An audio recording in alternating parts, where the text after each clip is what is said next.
It looks like people are coming in from the wait room. I mean the waiting room. Yes.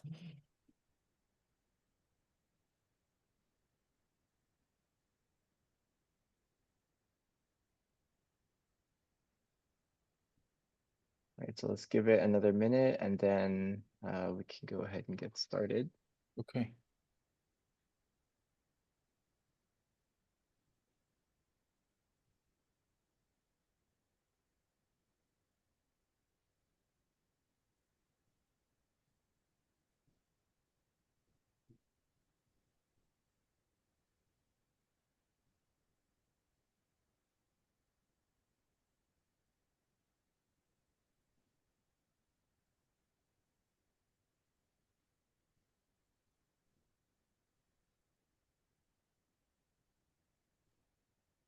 It looks like a couple people still poured in.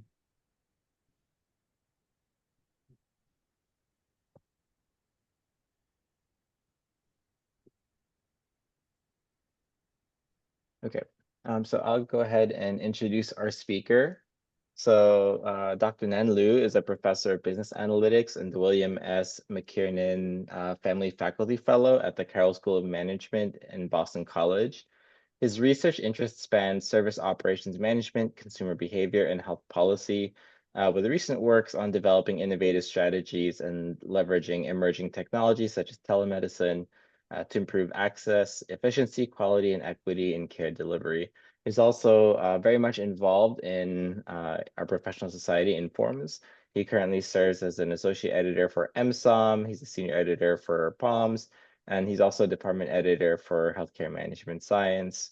And he's been helping to organize and lead many initiatives through Inform, such as the Haas student paper competition, and the Informs Healthcare Conference. So with no further ado, I'll let our speaker take over and share his work. We're excited to hear what you have to say. Okay. First of all, thank you very much, Gian and Milaik, for your kind invitation and the generous introduction. I would also like to thank Beth West from Informs for setting up this event. When I was trying to think about what to present today, I feel like I decided not to focus on just one paper. Instead, I will take you through maybe a broader range of topics, especially since this may be lunchtime for some of you, especially those on the East Coast. I'll try to keep things less technical and hopefully a bit more entertaining. So my research spans operations management, consumer behavior, and healthcare policy. A good portion of my research portfolio centers on healthcare scheduling. And that's the theme I'm going to focus on today. You may notice the phrase in my title, playing classics to find new tunes. You will see what I mean by, shortly. And finally, I will be drawing on both of my own work as well as prior literature, but this is not meant to be a comprehensive review. So if I miss any of your work, please don't hold it against me. Okay. So scheduling really lies at the heart of healthcare operations. At its core, it's about coordinating three critical elements, patients, providers, and resources. The diagram I put it in the middle kind of captures this idea.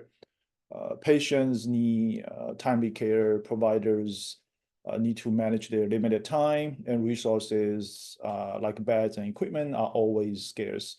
And scheduling is the mechanism that kind of bring every piece together. When we do scheduling, there are usually two broad objectives. One is to reduce variability and waste, and the other one is to improve patient access and experience. But reaching these objectives is not easy. The reason is that challenges coming from multi directions. We need to balance competing stakeholders' objectives, across patients, clinicians and administrators. And we also face complex environments with, uncertainties, complicated care delivery path, and human behaviors.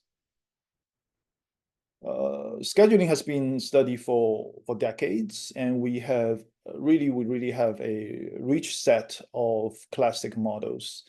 But as we just saw, healthcare is complex, and reality often introduce new and important features that these classic models don't account for.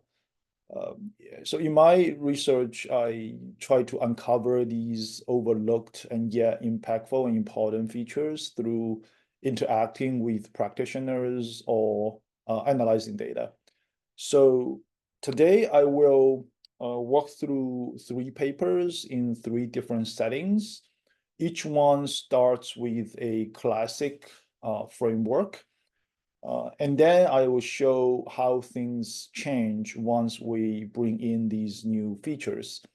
And personally, I find this a quite efficient way to do research because classic frameworks mean undeniable importance, and new insights are what we are looking for to publish and also to generate impact. So this is the first paper I will present, and I will probably pause at the end of each paper in case if there's any questions. I think that may be easier to manage. So this first paper was published in Management Science, and it's with 2 of my co-authors, Shan Wang and Guohua Wan, and Shan was my former student. And inspired by our observation of practice and also analysis of data, we introduce walk-ins into the classic appointment scheduling framework. And the big idea is that the well-known dome-shaped schedule is no longer optimal in this case, and sometimes leaving capacity unbooked actually lead to better performances. So let me start introducing the classic appointment scheduling models and results. And outpatient appointment scheduling has been studied since the beginning of actually 1950s. And back then, the decision variable is the number of patients scheduled in each slot, as shown in these 2 figures, just as demonstration. In the early days, the objective is to find a trade-off between just waiting and provider idling. And here are 2 seminar papers from Bailey and his co-author. And they invented the so-called Bailey-Welch rule, which is the classic rule that says you should overbook at the beginning of the session to improve performance. Now, as time goes by, our operations people starts to look into this problem, and we study 2 types of decisions. One is as early as how many to schedule in each slot, and the other one is more a continuous version of the problem. We're looking into when to schedule each patient, or in other words, we're trying to determine the inter-arrival time. And sometimes the number of total patients to schedule can also be a decision variable. And the objective is very similar to before, but then we adding in the overtime cost into consideration nowadays. As time goes by, additional features are incorporated into models such as random service times, no-shows, punctuality, and so on and so forth. Now, I think one of the most classic or important theoretical results in the past literature is the multimodularity of the objective function. I think there's early reference to it is by Kendrop and Cole in their 2007 healthcare management science paper. In a relatively simple setting with n patients, T slots, exponential service time, homogeneous no-show, and all patients are punctual, they show that the objective is multimodular in the decision vector, and therefore local search leads to a global optimal. And then the most classic or important structural results in this whole literature is the so-called dome-shaped schedule. For example, in this paper by Hassing and Mendel, they use a continuous version formulation and show the optimal schedules under different no-show rates. So on this chart, the x-axis is the patient index, the first, the second, the third patient, and the y-index is the inter-appointment time. The pattern is dome-shaped, hence the name. And what it says is that inter-arrival times are shorter at the start, and then spread out, and then tighten again at the end. Intuitively, this builds up workload early to ensure utilization, loosens then to control waiting, and finally tightens up again to reduce overtime. So it's pretty intuitive. In slot-based discrete formulation, we see similar patterns as well. So those are the two most classic results in the past literature. Now, there are quite some significant development in appointment scheduling recently, including consideration of punctuality, multiple server settings, scheduling in more complex systems like tandem systems or networks. Scholars starting to consider different design criteria, such as fairness in patient experience, consideration of racial bias in scheduling, and most recently there has been paper looking into scheduling in pandemic, right? So how do you consider risk controls in scheduling? Despite these extensive literature, one important phenomenon, at least back the time when we did the research, seems to be overlooked, and the phenomenon is walk-ins. In addition to scheduled patients, walk-ins are often welcome in many outpatient practice.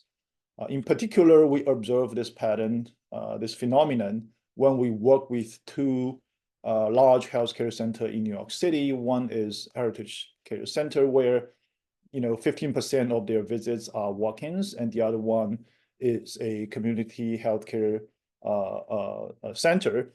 And there's one doctor who actually told us that they know there are many walk-ins at 11, but then because of the poor design of their appointment template, they cannot serve these patients timely. And that actually becomes a really important inspiration for us to look into this problem. We obtained 3 years data from our collaborating organization. Out of these almost 70,000 patient records, 15% of them are walk-ins. This shows how important this phenomenon is. And we focus on 6 providers who had the most walk-ins to study the temporal pattern. And this is actually important when we try to design appointment templates. We consider a sequence of generalized linear regression model to study temporal patterns of walk-ins, but here, for the sake of time, I'm just going to show the walk-in rates over the day of different providers. So these different curves of different colors shows different providers with their initials here. Most are bimodal with a clear lunch break, but there's one provider who skips lunch and leaves early. And this highlights how walk-in pattern can be complex and they can vary widely. And motivated by these observations, we need an approach that can handle the tension between walk-ins and scheduled patients. And more importantly, it has to be able to deal with general walk-in patterns. So we build up the optimization model, and the research question is, how many appointments should we take and how to schedule them with the typical objective, right? So minimizing wait cost, idle cost, and overtime cost in anticipation for potential walk-ins and no-show behavior. So just to give a visual to better understand the type of problem we're trying to solve here. So the line here represents expected walk-in rates, which we know. But then the bars here represent scheduled patients, and these are the decisions to make. And the question is, given the walk-in curve, how do we design these bars? So in the paper, what we have done, we develop an optimization model to handle this tension between general walking pattern and scheduled patients with no-shows. And one key result we are able to prove is the multimodularity of the objective function still holds if no-shows are homogeneous and time-dependent together with walk-ins. But then, as a byproduct, we were extending to study more general settings, especially to handle more general no-show behavior, such as individual and time-dependent no-shows. And by studying the extension, a very important byproduct of our work is we end up with developing a really efficient way to handle that important setting. And to the best of our knowledge, back then, that was the most general appointment scheduling model back then. And we demonstrated that the important insight is that we demonstrate that with walk-ins, optimal schedules can differ fundamentally from the classic cases. In other words, the dome shape template is no longer optimal. So to give you probably a visual to see how the optimal schedule pattern may look like. So the lines here, as I discussed before, represent expected walk-ins. And the bars here represents the optimal schedule, right? So the height of the bar represents how many patients you should schedule in each individual slots. From left to right, the walk-in rate increases. You have more walk-in patients. And we can see patients are overbooked when walk-in rate is low. And we have empty slots here reserved and walk-in rate is high. And as walk-in rate increases, we see more empty spaces reserved, which is kind of intuitive. But then when no-show rate decreases, we're moving up to down, the no-show rate decreases, people scheduled patients tend to show up more often, then we see fewer patients are overbooked. But the point here is that with walk-ins, the optimal schedule pattern can be quite different from what we know without walk-ins. We have also carried out a case study based on real data, especially based on two providers I discussed earlier, and we show significant cost reduction if we're switching from the current practice to our proposed schedules, which are aware of walk-ins and no-shows. So that's pretty much I would like to talk about for the first paper. I'm just kind of touch base on the high level things without going too much into the details. I'll pause here in case if there are any questions before I move on to the second paper. And then we actually have a question Sure. from Marina Eppelman. Hi, Marina. She asks, does this data include patients who walked in but weren't served? Can you repeat the question again? Does the data that you were using for this paper, does this include patients who walked in, so walk-in patients, but ultimately were not served, like they were turned away? They are mostly served based on our conversation with them. Not that much left actually. But that's a very good question because sometimes if walk-ins are not treated well, if they wait too long, they may end up with leaving. But this is outpatient practice. Maybe the waiting is not that dramatic as in emergency rooms. In emergency rooms, sometimes this could be a very, very big issue. But that's a great question. Thank you. And then looks like we have another question from, sorry if I mispronounced your name, from Ichuan Ding, who asks, if walk-ins are time homogeneous, would dome shape still be optimal? When walk-ins time homogeneous, will dome shape still be optimal? I'm not sure. I don't think so. I don't think the result will hold universally. Maybe in certain settings, you can still see dome shape structure, but I think it depends on the magnitude of the walk-ins and also how the no-show plays a role because the uncertainties in these show-ups and additions may actually disrupt the structure of the optimal schedule. I guess the short answer is I'm not sure, but that's a good question.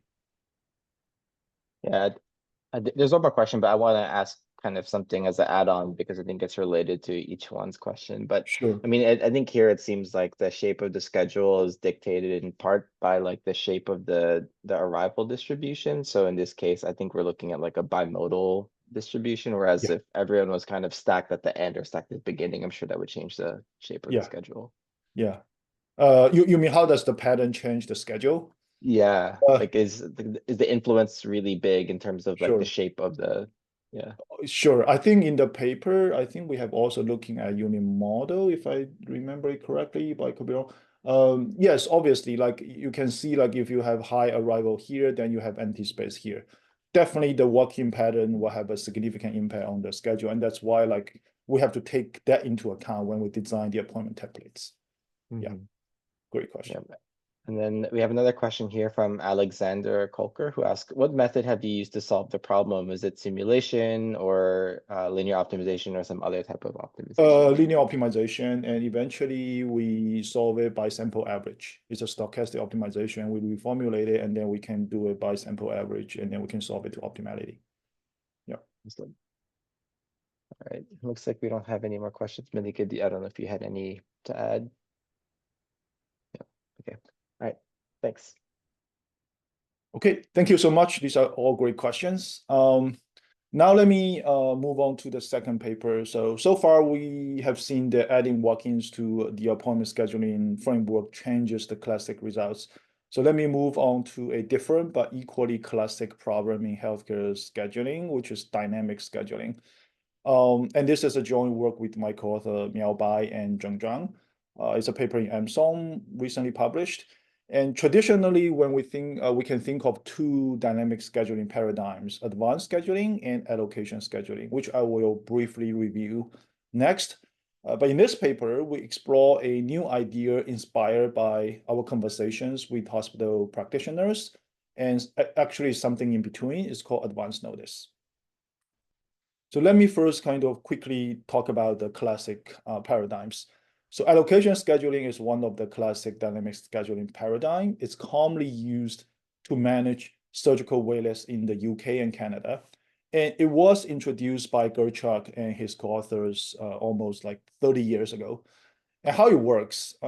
So elective patients, surgical patients are placed on a wait list waiting to be served, and they will remain on standby, but they will be notified at the last minute. In other words, when the server, uh, like when the time comes, almost the last minute or one period before they're getting served, the server will decide which batch of patients the server will serve. Emergency patients may arrive and demand, and these emergency patients need a priority service. And each day, the provider decides the number of elective patients to admit. And the key trade-off here, as you can think of, is should you keep these elective patients wait, or should you admit them, more of them, but then using the overtime to serve emergency patients? And this problem is typically modeled as MDP, and the classic structural result is that the number of admission every day increase with your waiting queues, which is kind of intuitive to understand. Now, the other very classic dynamic scheduling framework is called advanced scheduling, and this is commonly used in primary care or dental care. And the decision in this framework is, upon patient arrival, which day and sometimes which slot to schedule patients to. And this can also be modeled as MDP, and the system state is actually much, much larger than the allocation scheduling I talked about earlier. It's actually the whole appointment book, and it's a high dimensional vector. Remember the days and times. There are some early research contributions to this stream, starting with Patrick's work and his co-authors' work. They're looking into scheduling with wait time targets, and they use ADP to solve it. And in my early career, I've also write some papers on this topic. I looking into a more complicated setting with delay-dependent no-shows and cancellations, and that make the problem very difficult to solve. And we end up with developing some heuristics to solve it. And recently, there's a beautiful paper written by Van Antoine, and she developed this beautiful result which connect advanced scheduling and allocation scheduling. And she shows that if there are no no-shows or cancellations. Then the advanced scheduling, which is a multi-dimensional DP, can be reduced to sequential allocation scheduling, which is one-dimensional. So these are the, I think, to the best of my knowledge, these are the existing classic results. So it seems that the theory on dynamic scheduling is already pretty well established, structure-wise and solution-wise. Some of them are really hard problem to solve, but there are good algorithms to do it. And all the structural results that can prove seems to already been proved. So this time, what can we do? It turns out that this time it is the inpatient setting that gave us inspiration. So diagnostic services like radiology or nuclear medicine facilitate timely diagnosis and detections of issues in human body, and they are essential in prescribing and delivering precise care treatment to patients. And due to their importance, they have been used extensively, evidenced by the volumes and also the expenditures. And this is true for both US and UK, but also true for many countries as well. And the diagnostic services are used by all types of hospital patients, including outpatients, emergency patients, and inpatients. And both academics and practitioners have spent much effort in improving the operations of this type of service and also patient experience. However, thus far, the focus is more on outpatient and emergency patients, and hospital inpatients do not seem to be the focus of this effort. In particular, one recent book called Efficient Radiology reports that inpatient scheduling for radiology service is a pro forma scheduling, scheduling for the sake of form. And practitioners do not really care or believe the schedules put into place. And more specifically, how does scheduling for diagnostic service work for inpatients? And this is based on my co-author Miao Bai's observation where during his time at Mayo Clinic. So what really happens? So when a request comes in, an arbitrary appointment time is assigned, but it's not honored, and the provider simply calls the patient, the inpatient, whenever the capacity shows up. And the reason is that they believe, the providers believe inpatients are always available, and because they are already in the hospital, so they are always on standby. And in other words, they are the captive audience. But this practice caused serious problems because the last minute calls will conflict with other patient activities and may disrupt coordination across units and even create distrust over time across different staff in the hospital. And our research is actually motivated by these challenges, aiming to find a better solution. So now if you think about it, the current practice of inpatient scheduling resembles the allocation scheduling I just discussed, where the patients are added to a wait list and without a specific service time, and they must remain on standby, but they will be called for service the last minute. The other classic paradigm I just discussed is the advanced scheduling, where patients are given exact service time, and providers must honor that. And apparently, these two approaches represents kind of two extremes, favoring providers and patients respectively. So allocation scheduling allows maximum flexibility for providers in using her capacity, but then give patients minimum convenience by keeping them standby and giving them the last minute notice. In contrast, advanced scheduling gives patients the maximum convenience of knowing when they will be served earlier, but then gives provider little flexibility because they have to pre-commit a service time in advance and they have to honor that.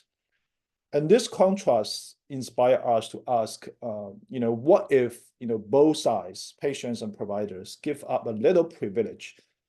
Can we achieve a middle ground that can have a better trade-off and, benefit both parties? And that's how we come up with this idea, and we propose a new scheduling paradigm, which we call advance notice for hospital inpatients. And I think this can be best explained by a example. So let's say a service request from inpatient arrives and register at 7 o'clock in the morning. In the traditional way, in the current way, this patient will already stand by, like stay alert, waiting for any last minute call that might come. However, in our new paradigm, we don't need the patient to stand by. He or she can still stay on his bed or her bed, can stretch her legs, take a walk, and so on and so forth.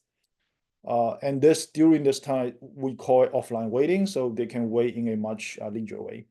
And then at 8 o'clock, we're going to send out a advance notice, and this advance notice contains some important information. First of all, it will tell the patient that your service is going to be promised to finish by 10 o'clock.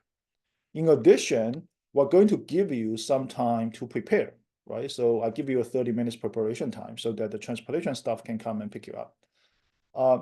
But on the other hand, I mean, between 8:30 to 10, there could be 3 service slots. I cannot guarantee you which slot I'm going to serve you.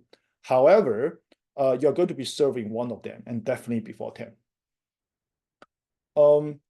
In this case, instead of having inpatients stand by all the time, inpatients will receive a heads up before their service, so there's no last minute notice.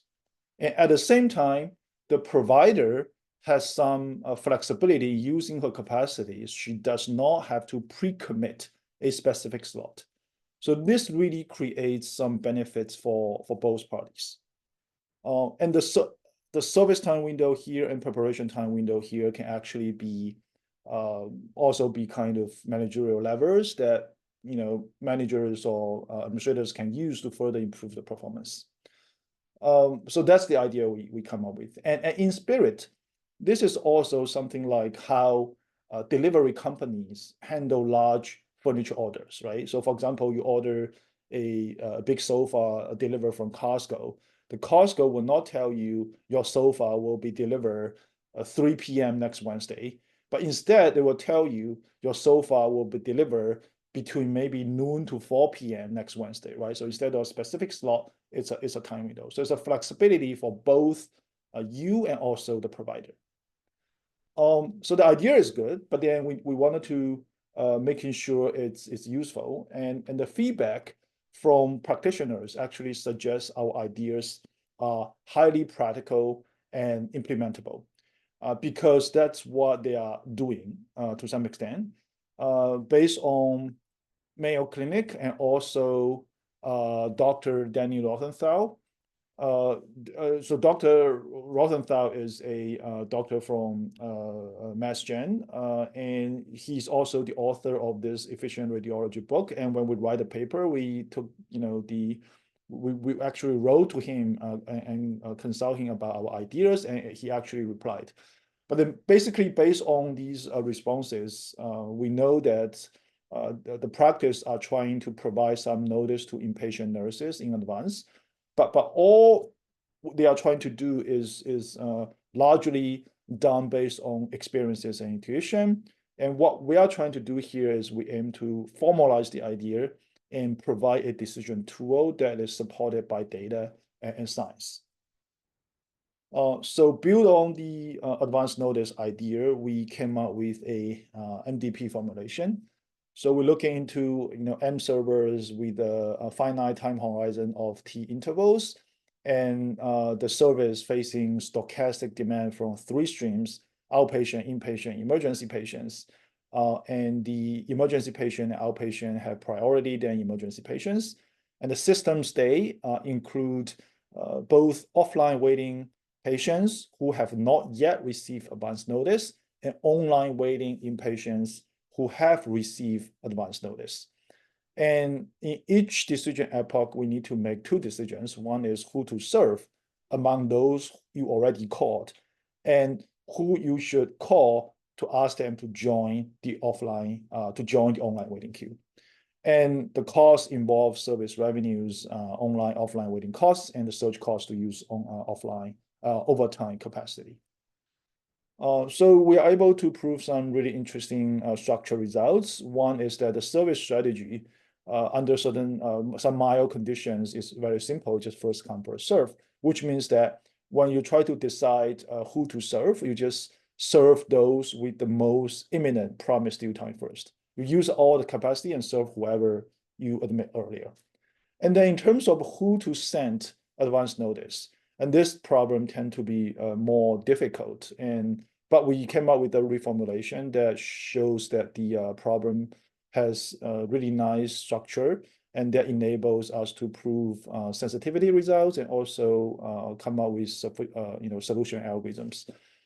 And in terms of structural results, we find the optimal advance notice has both monotonicity and bounded sensitivity. So what do I mean by these? So we should send more advance notice if there are more offline waiting in patients. This is kind of like the structure is kind of like similar to the allocation scheduling models. However, we should send fewer advance notice if you already have more online waitings waiting to be served, right? So this is kind of like you're trying to regulate system congestion by changing the number of people waiting offline. Now, more important thing, we can show that how advance notice decision change the sensitivity whenever the system change by one, the advance notice decision, optimal decision, it doesn't change by more than one. This is really good news when we try to solve the optimization problem, because if you solve MVP before, you know it's very difficult. But given this result, we know that when we do iteration, we only need to check two neighboring solutions from last round, given this bounded sensitivity results. And then we run extensive numerical experiments to test the value of this new policy. And here I'm just going to share a subset of our results. The ultimate point here is that the advance notice really strike a fine balance between the two classic paradigms and creates value for both patients and providers. And we find that using real data with little flexibility in service time window, then we can achieve a pretty substantial financial improvement, even from up to almost $250,000 only for like 4 scanners. But in many organizations, you have much more than 4 scanners, and the cost saving can be easily scaled up.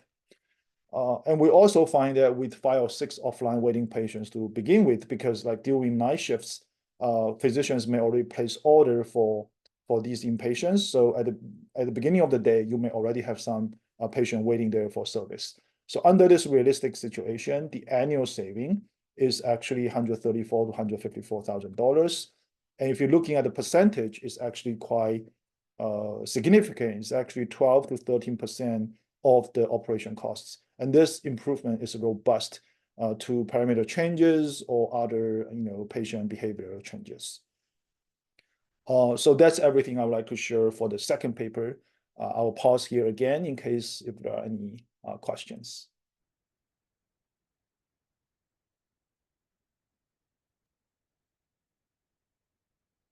So it looks like we have one question in the chat from Amir Hossein Musavi, who asks, did you treat the promised due time as a hard constraint? If so, was the decision not to consider soft constraints due to your application choice or model simplification? It's hard constraint. I think it's a modeling assumption. And the reason is that, so in the model, we assume that you are always have overtime capacity to deal with patients if necessary. And these surge capacity can come from different sources depending on the practice. For example, in Mayo Clinic, they have machines that are reserved for research purpose, but these machines can be used if there's a surge demand.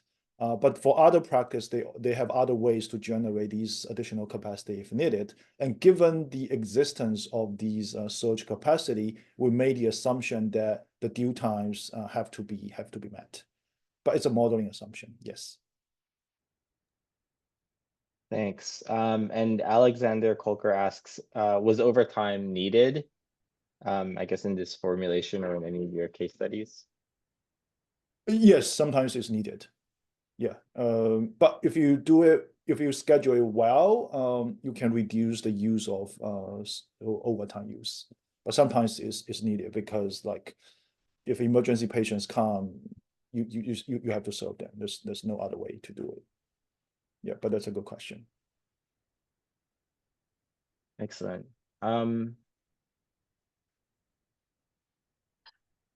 Yeah, and then there's a follow-up question from Alexander about would the staff need to agree for overtime?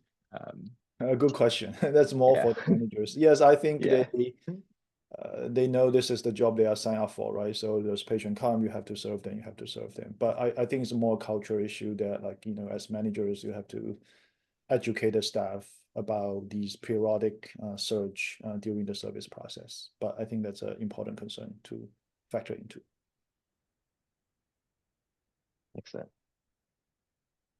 All right, so it looks like that's all the questions we have for this segment. So I'll let you continue with the last bit. Okay, thank you so much. I think we're perfect time control. Okay, so far we have looked at scheduling challenges in relatively routine healthcare settings, outpatient, inpatient. So next, let me turn to a pretty different and high impact environment, mass casualty incidents. And here the stakes are probably higher and much higher, and the urgency and complications of treatment create dynamics that classic job scheduling models don't capture. So in this paper, I written with Yunting and Guohua. Yunting was my former student.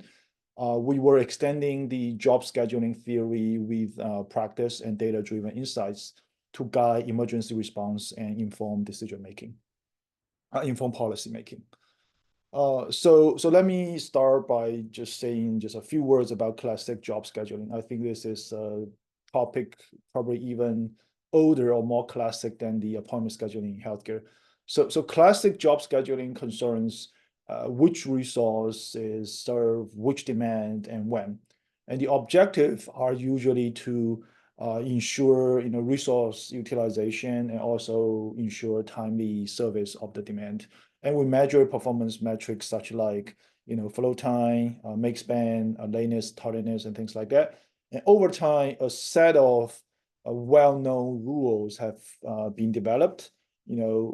First come, first serve, shortest processing time, weighted shortest processing time, and earliest due dates.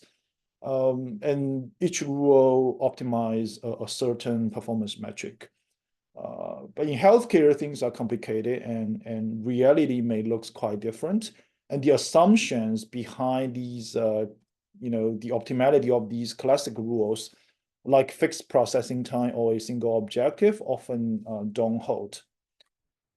So let me take you to a very unique setting which inspired our work. In 2008, a devastating earthquake struck the Sichuan province in China.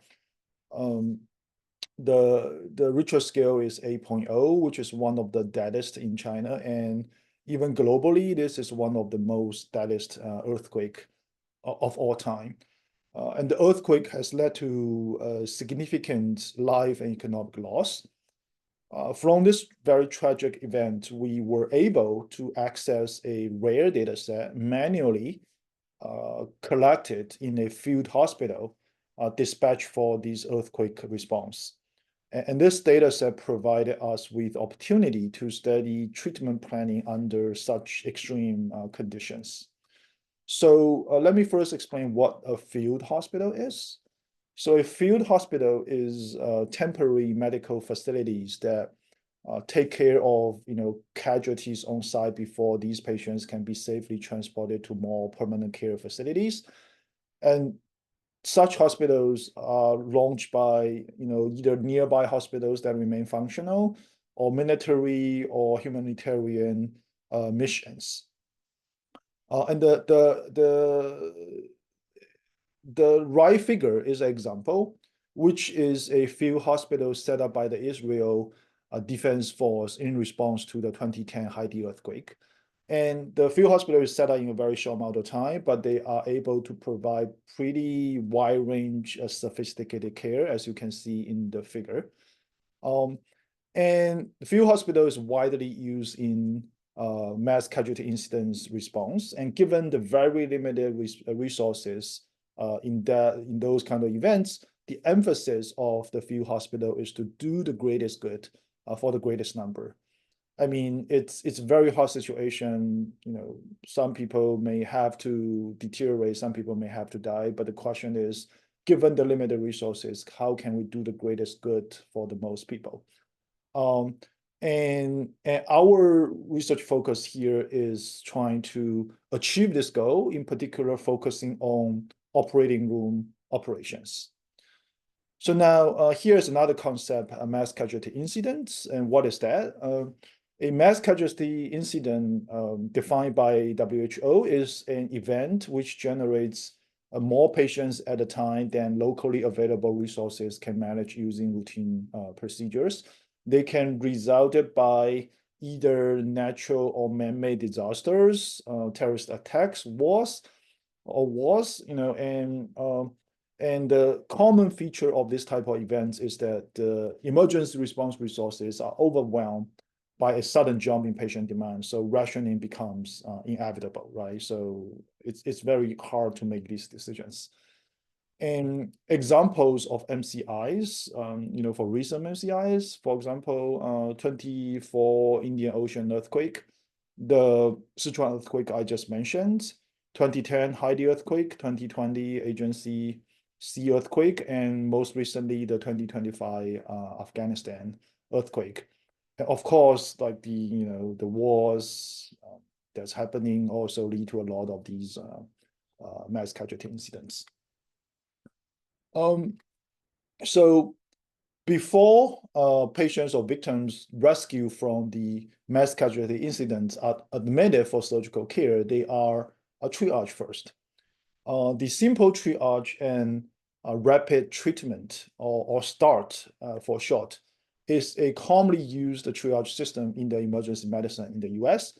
But I think similar triage protocols are used in other countries as well.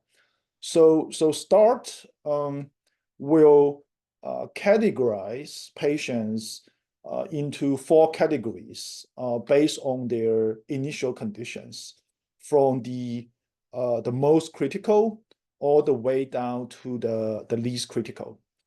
However, out of these 4 categories, only immediate and delayed patients will be considered for admission and surgical care. Among those admitted, immediate tend to have much more critical condition at the beginning, and delay can wait to some extent, and therefore the protocol always prioritize immediate patients ahead of the delayed patients. And we would like to understand whether this is the optimal action to take. So now let me talk a little bit about our data. So the data contain surgical sequence, surgical time, and type of surgeries operated by 13 surgical teams on 101 victims in the following day of the earthquake. And using the data, we investigate how patient waiting time will affect surgical time, and also the potential clinical deteriorations of patients. And what we find out is that, okay, so here I'm plotting the surgical time. How does the surgical time change with the wait time before surgery? The upper curve is for immediate patients, the more urgent patients at the beginning, and the lower curve here is for the delayed patients. So but there are some patients wait surgical time depending on the wait time, some don't. But among those whose surgical time depend on wait time, we find that their surgical procedure time increase their wait time. So in particular for the delayed patients, those patients who have initially less critical conditions, we find that after waiting for some time, which we call the switch time, these patients may deteriorate. For example, they may suffer from organ damage or amputation. These are irrecoverable. And more than that, after this switching time, their surgical time may actually also increase at a faster rate in waiting time. So these actually suggest a complicated setting and also a complicated objective that may be faced by MCI respondents and policymakers, right? So on the one hand, you wanted to reduce life loss and deteriorations, but on the other hand, you wanted to making sure that the surgical length is not too long, so they're not to burn out the surgical teams. So bear these empirical findings in mind, we develop a following model. And here, for the sake of time, I'm only going to talk about the base model. So in this base model, we have patients, two types, delayed and immediate, arrive at time 0, and they are ready to be operated on. And their service time increase as the wait time increases. So W is the wait time, and P stands for the surgical time. And in particular, for the delay patients, it's a stepwise linear function, and for the immediate patient, it's kind of like a linear function.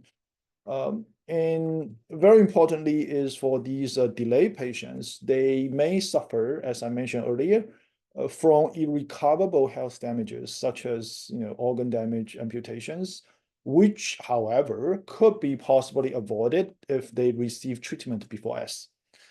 And in addition, all the patients have due times, and after which treatment may be infeasible. And this could be, for example, the patient may already die if you don't treat them quickly, or it could be some logistics requirements, such as the maximum surgical make span for a team, so that you don't burn out the team. And I would say one unique feature of our model is to jointly consider this weight-dependent service time and also this potential deterioration after a certain threshold. So the decision of our model is the typical, as you would consider for job scheduling, surgical sequence and surgical start time. And we consider the following goal. We wanted to minimize the number of overdue victims first. And then among those schedules, we wanted to find the one that has the minimum total surgical time. The interpretation of this objective is that we wanted to find among all schedules with minimum life loss, we want to find the one with the shortest total duration. Important finding from our analysis is that it's not necessarily optimal to always treat immediate patient first. So here I'm plotting the provable structural results for the optimal schedule. So the yellow blocks are for delay patients. Immediate patients are shown in the red blocks.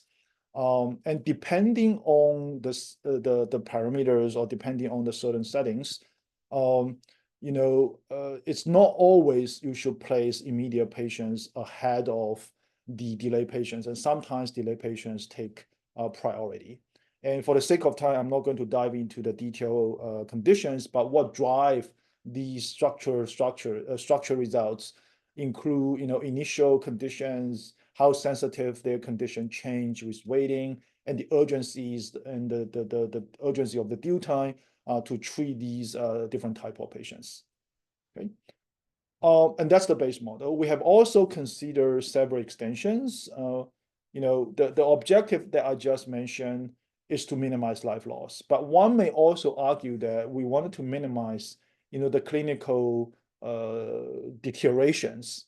So we consider another objective. We minimize the deterioration subject to some constraints on the lateness of the treatment. And an easier or more intuitive interpretation of this objective is that we wanted to minimize amputations while controlling for mortality, right? So we want to maximize the quality of these victims post earthquake. And we also consider extension where delay patients may have a general post-switching time weight sensitivity model with both stable and unstable patients. Some patients may have sensitivity, some patients, their surgical time may not change as wait time goes up, right? So we consider more general settings. Due to the sake of time, I'm not going into details, but a very important finding is that across all these extensions, delay patients may still have higher priority than immediate ones in the optimal schedule. And this suggests that this important insight is actually quite robust. It is different from emergency response guidelines, and it's also not the same as many of the classic scheduling rules. And lastly, I would like to show a counterfactual analysis to evaluate different response policies. So in this big table, each row represents a surgical team. And the first panel here shows the victim mix: delay patients, immediate patients, and stable patients. And this big panel here shows the performance under the original schedule used by the surgical team: total mix span, number of overdue patients, and number of deteriorations. And the last panel here shows the performance metrics under our proposed schedule. And the last row here shows the tally across all 13 surgical teams.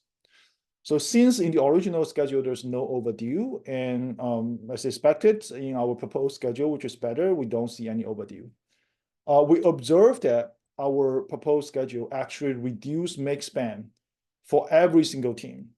On average, the reduction is 8%. And we completely remove the deteriorations. We're reducing the deteriorations from 2 to 0. And this whole improvement is done by not adding any resources, by just better scheduling. In the paper, we also explore other ways to further improve efficiency, such as re-optimization and workload coordination. And finally, to conclude this paper, we developed scheduling models to inform treatment planning during MCIs, taking into account patient deterioration and weight-dependent service time.